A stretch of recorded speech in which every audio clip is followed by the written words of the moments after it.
పట్టిన 6వ మాట మనం ధ్యానం చేసుకున్నాం. యోహాను సువార్త 19:30.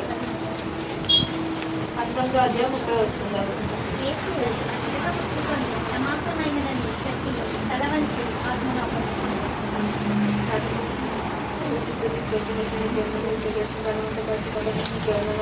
ఈ అవకాశం ఇచ్చినందుకు మీకు వందనాలు. నేను పలికిన శిలువలో 7 మాటల్లో ఒక మాట ధ్యానిస్తున్నాను. మంచి ధ్యానిస్తూ కృపణేక్షణ జ్ఞానం లేచిన ప్రతి ఒక్కరికి అర్థమైన కృపణేక్షణ చేసిన అందరూ అర్థమైన కృపణేక్షణ నాకు మంచి జ్ఞానం లేచిన సమర్పి చెప్తారు అర్థిస్తున్నాను. మీకు వందనాలు చేసిన దేవుడు శిలలో పలికిన 6వ మాట ఏంటంటే సమాప్తమైనది. సమాప్తమైనది అంటే అయిపోయింది. తనకి ఇచ్చిన పనిని దేవుడు సంపూర్తి చేసుకొని దేవుడు ఏమంటుండు సమాప్తమైనది అని చెప్తున్నాడు. దాన్ని మనం ఇంగ్లీష్లో ఏమంటారంటే కంప్లీటెడ్. దేవుడు తన కుమారుడికి ఇచ్చిన పని ఏమిటంటే 1 యోహాను 9:4-9 చదివినట్లయితే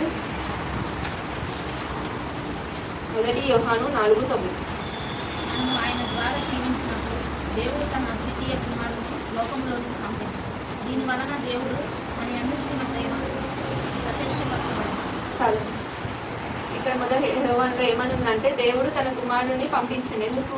ఎందుకంటే మన పాపం ద్వారా మన పాపాలని ఆయన మీద మోసుకొని మన కొరకు సిల్వలో మరణించాడు. మనం ఈ లోకంలో జీవించటకు ఆయన పంపించి ఆయనని మరణ శిక్ష విధించాడు. మన పాపాలన్నీ ఆయన మీద మోసుకొని మన కోసం చనిపోయాడు. అలానే ప్రకటన గ్రంథం 1:6 చూసినట్లయితే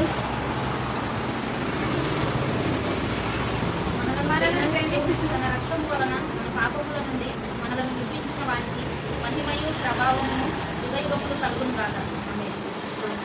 ఇక్కడ మన ప్రకటన గ్రంథంలో ఏమనుందంటే మనల్ని ప్రేమించు తన రక్తము వలన మన పాపముల నుండి మనలను విడిపించిన వారికి మహిమయు ప్రభావములు యుగయుగములు కలుగును.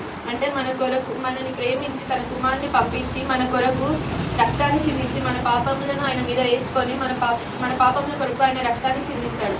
మన కోసం తను ఎంతో చేసి ఆయన ఎంత నీతిపరుడుగా ఉండి మన కొరకు మన పాపాలను ఆయన మీద వేసుకొని మరణ శిక్ష నుండి సమాప్తమైనదని దేవునికి చెప్తున్నాడు. అంటే దేవుడు భూమి మీదకి వచ్చి తన పనిని పూర్తి చేసుకొని సమాప్తమైనదని చెప్పిండు. అంటే దేవుడు తను అప్పగించిన పనిని అంతా సంపూర్తి చేసిండు.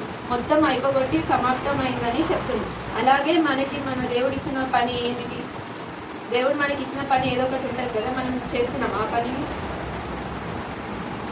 దేవుడు ఇప్పుడు ఒకవేళ మనం చనిపోతే దేవుడి రాజ్యానికి వెళ్ళినప్పుడు దేవుడు మనల్ని అడుగుతాడు కదా, నీకు ఇచ్చిన పని నువ్వు చేసినావా అని. అప్పుడు మనం ఏమని చెప్తాం? ఏమని చెప్పలేము కదా.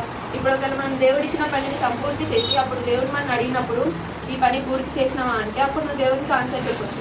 ఇప్పుడు మనం ఏ పని చేయకపోతే అప్పుడు దేవుడి దగ్గర తీర్పు తినాలి.